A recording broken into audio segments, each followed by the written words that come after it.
الحقيقة أصبحنا نلاحظ وجود أطفال مشاغبين.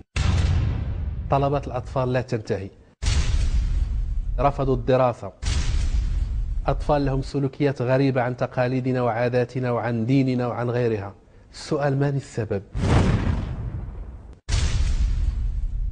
تشكل الشخصيات الكرتونية باختلاف أشكالها تأثيرا كبيرا على الطفل من حيث الهوية والأخلاق، لا سيما عندما تكون هذه الشخصيات بعيدة كل البعد عن الواقع الذي يعيشه الطفل.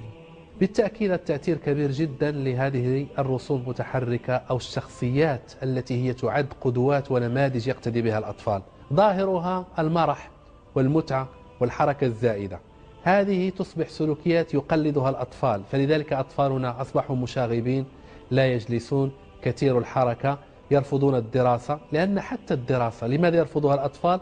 لأن الطفل يرى النماذج التي يحبها لا تذهب إلى المدرسة، كلها تلهو وتلعب وغير ذلك. وقد يتعدى وجود هذه الشخصيات إلى التأثير السلبي على نفسية الطفل.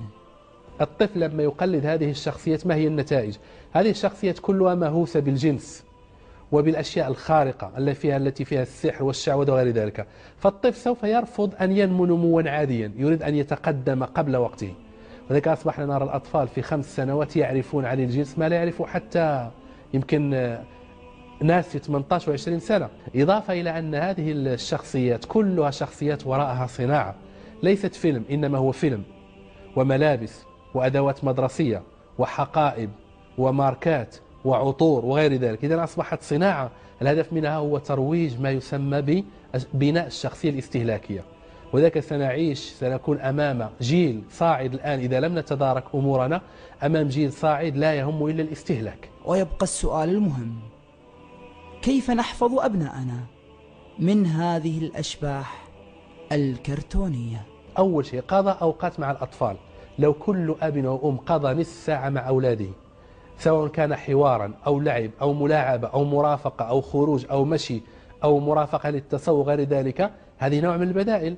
البدائل الأخرى هو الكتابة، التلوين، الرسم، اللعب بالطين، القصص، حكاية القصص، الألعاب، حتى الألعاب الجميلة اللي فيها تركيب، فيها مثلا تفكير، نوع من التفكير، الألعاب المشاركة مع الأولاد الآخرين، وجود أندية تحتضن هؤلاء الأطفال.